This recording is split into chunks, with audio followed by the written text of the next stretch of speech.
As society sees what women can do, as women see what women can do, there will be more women out there doing things, and we will all be better off for it. This famous quote comes from Ginsburg, the second female judge of the U.S. Supreme Court. Her views are widely circulated, but I would like to see that the welfare of Chinese women should be given more priority. Ladies and gentlemen, you have the power to change unreasonable laws, and you have the responsibility to change them, so you should fulfill your mission to help more Chinese women. I am today's speaker, Tian Miaoqing. I want to talk about the China women welfare should be given more priority. Through my research, I found that Chinese women still face many challenges. By addressing these challenges, we can not only improve the lives of millions of women, but also create a fairer society. Prioritizing China's women welfare can empower women to contribute more to society and the economy. But other persistent problems hinder their progress. So in this speech, I will discuss the domestic violence, the illegal surrogacy, and the barriers to women's access to support.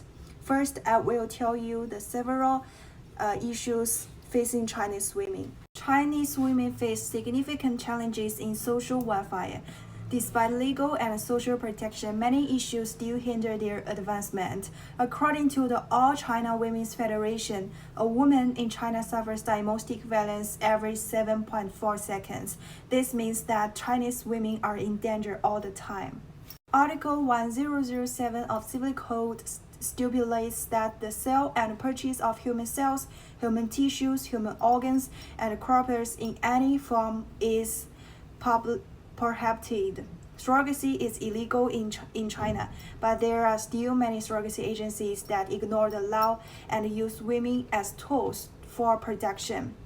An article in Global Times titled "Rural Women in China Embrace More Lifestyle Choices with Digital Literacy, Financial Independence" wrote that many Chinese women, especially those living in rural areas, still struggle with difficulties, lives, and heavy family responsibilities.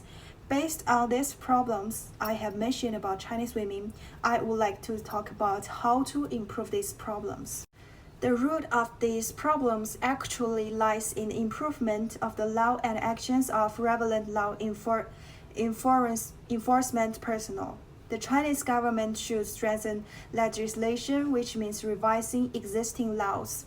An article from the U.S. Asia Law Institute points out that there is still a lot of inaction happening by China's law enforcement agencies.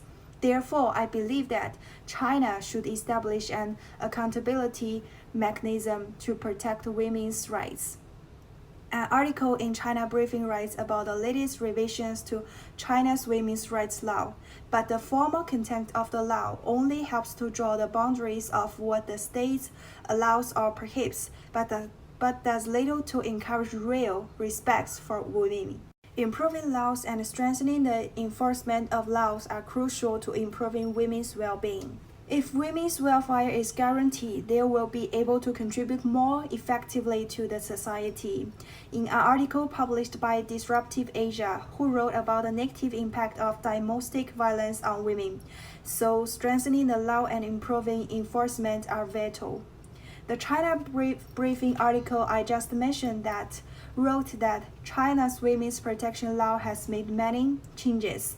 This will help bridge the gender gap and promote fairness in all aspects of society. In the Global Times article that I just mentioned, who wrote about the contribution that women make to society when they are protected.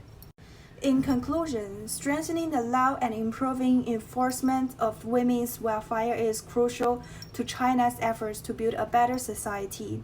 Addressing the welfare of China's women by strengthening the law and improving enforcement can promote social progress. I call on all the China Women's Federation to actively promote the improvement of laws, strengthen law enforcement supervision, and provide more resources and support to effectively protect women's rights and interests. In the end, wishing all women to be birds, guided roads, not chains, be a big tree, not a dotted flower. Protecting women's welfare is not only about empowering every woman to feel free to be her true self, but also about building a stronger, more compassionate, and fairer society for everyone.